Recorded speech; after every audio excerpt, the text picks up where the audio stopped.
Take a solitary match in the dark, strike it, and you get a spark of necessary, unpredictable chaos. That is Loki. He is often remembered for his infamous pranks, cutting off Sif's golden hair or stealing Freya's prized necklace. But these acts were the first flickers of a much larger fire. This diagram illustrates his core psychological wound. Loki is trapped in a permanent overlap between two warring factions. He sits right on the boundary line between the Aesir, the Norse gods, and the Jotnar, the giants. That internal conflict manifests perfectly in his natural element, fire. Fire is an incredibly useful tool. It warms a hearth and keeps the winter at bay. But leave it unchecked and it will burn your house to the ground. This friction made Loki an unstable element, a god caught between two hostile families, left to define himself in the vacuum where a sense of belonging should be. That desperate search for belonging hit a breaking point at a feast hosted by Aegir, the god of the sea. As a god of fire, Loki was already elementally uncomfortable surrounded by water deities. The tension spiked when Aegir's servants began passing around great horns of mead. They served the other gods, but for whatever reason, they skipped Loki. To someone already questioning his place at the table, this perceived slight was a match to dry kindling. A mix of deep insecurity and rage boiled over, and Loki impulsively struck out, killing one of the servants on the stone floor. The gods immediately cast him out of the hall. He found himself standing in the freezing rain. The severe physical discomfort of the wet, cold outdoors only fueled his festering resentment. So he strode right back inside to face the dead silence of the hall.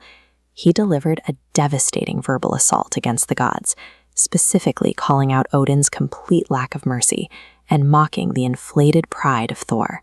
By publicly exposing the gods' faults, Loki did something more dangerous than breaking their laws. He challenged their right to judge him. He became a problem the gods could no longer afford to ignore. Knowing the gods would retaliate, Loki fled. He built this solitary house deep in an isolated mountain river valley. Notice the architectural design. He installed windows on every single wall to maintain constant paranoia-driven surveillance of his surroundings.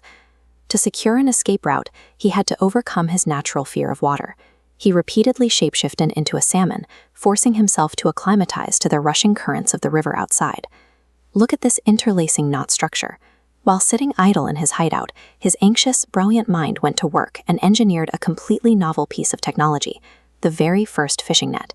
In his drive to engineer absolute safety, Loki had built the exact tool the gods would soon use to destroy it. From his high vantage point, Odin eventually spotted the hideout. He dispatched Thor, along with a hyper-intelligent god named Kvasir, to intercept the trickster. Hearing the cracking branches of their approach, Loki panicked. He hurled his half-woven net into the fireplace to destroy the evidence, and dove directly into the river as a salmon.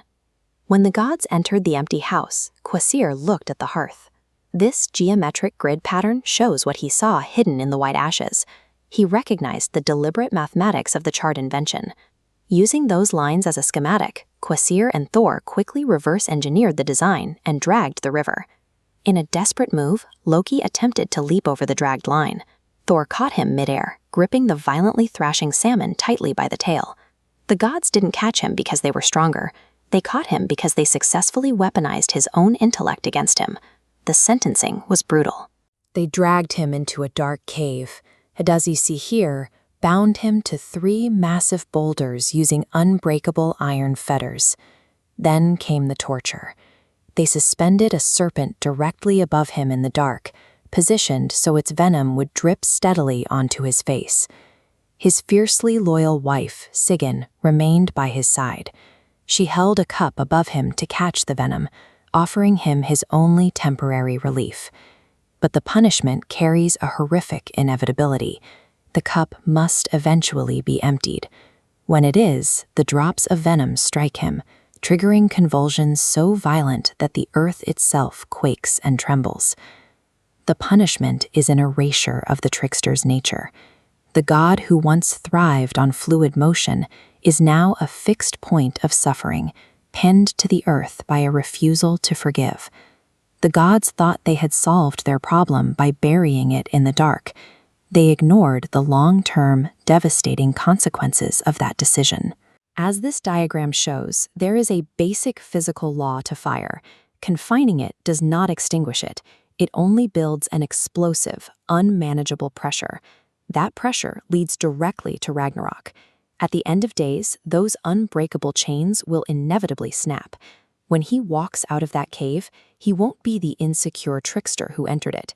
He will emerge as a force of pure, consuming vengeance. Look at these seemingly dead ashes. By attempting to crush Loki with zero mercy, the gods did not prevent their destruction. They merely guaranteed it.